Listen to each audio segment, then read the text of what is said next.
here, but we can't see, we don't see that typical hurdle right away. But Blazej, that's a first pull for Magnus here, a pull.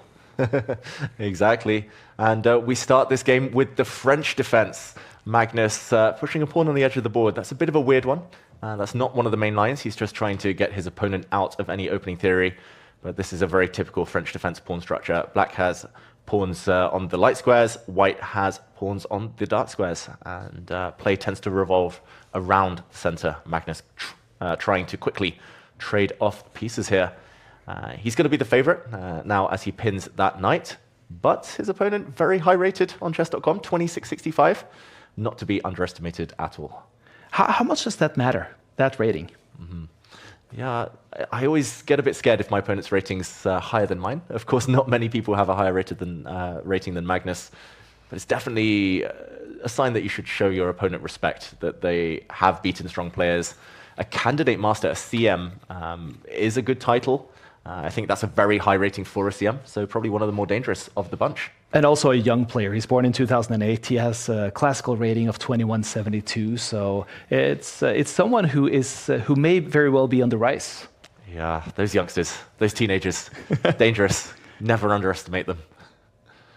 He's still using time in the beginning. We see Magnus already more than half a minute up on the time. Yeah, up on time, but maybe playing a bit carelessly. This pawn push, really ambitious. He's aiming to push further down just to kick away the white knights. That has been prevented. And now Magnus's pawn structure really, really weak. The black king is never going to go to this side of the board.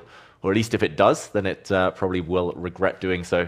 I think white's doing well here because here, Blazej, he has my favorite pawn structure, the Connect 4. And super strong as we see him appear on the camera. Great opening for him. Magnus needs to be a bit creative to fight back. How nervous would you be, Solveig, if you were playing a title Tuesday and the first draw was against Magnus Carlsen?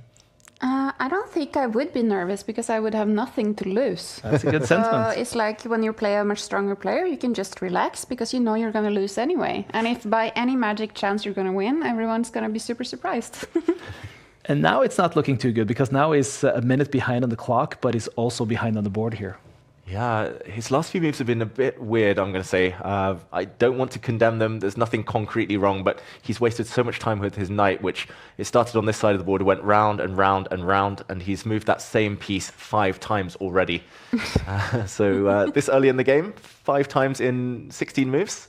On a journey. Yeah, it's on a bit of a journey. I'm not sure the knight's even very well placed here. It's not jumping forward anytime soon.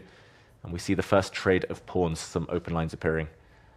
What do we think? Is it nice with like that open file towards the enemy king, or is that you don't care about that in this position? Yeah, that's a perfect question because I would care a lot. I would care too, but I'm not so good, so. Well, I think you're being modest because I think Magnus will be a bit nervous about his king situation here, and that's why he tries to get the queens off. And it's normally a good idea with a weak king, like the black one here, to try to escape into the endgame. And I have a feeling his opponent should try and say no, although it's difficult to dodge the queen exchange without losing a pawn now in the center. Imagine winning. That is the... Yeah, I like that comment from PSO4 here. Of course it's a dream, but the real dream is actually beating him. Yeah, it's of course going to be a challenge, especially now that Magnus has caught the white king embarrassed in the center of the board. If there is a pawn exchange, then the black rook after a trade... we'll see that happen. I think that's a big blunder there. The black rook is now going to start coming in. We're going to see it land on the first rank. If he does somehow turn this around and win, it's going to be the best result of his life. That is for sure. But now this bishop is being hammered down on 2 different directions. It's pinned. This knight has now moved 7 times in the game. Keeps moving it, but it's not working. That pin is going to last forever. The white king's never going to feel safe. And Magnus moves his king out the way of the white queen. Looks like it's a bit of an innocent move, but he's getting ready to now blow open the center on the next move. Big time advantage as well. Magnus looking in control. On the side, I was following our studio guest's game here, Arian Tari, who was in trouble against a very good Ukrainian player here, Ruslan Kurayan, but it seems as that game has stabilized now. Mm-hmm.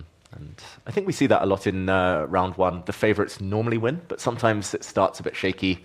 They don't warm up immediately.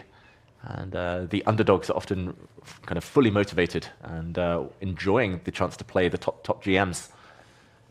But here it's just difficult for Magnus's opponent. Barely any moves, and oh, he castles. Sofa, you mentioned the open lines. Now it's the open lines towards the White King. Yeah, it looks a bit naked over there. Yeah, and wow, I think his opponent's face tells the whole story. Not happy at all. Eating your sweater is not a good sign, right? Yeah. Normally I suggest fruit or nuts or some energy bars. Looks like it's tasty. Yeah. Yes, that pawn in the center was tasty. He took that one off the board, but he drops a more important pawn. And oh, this White King, look at the diagonals. Yeah. Danger.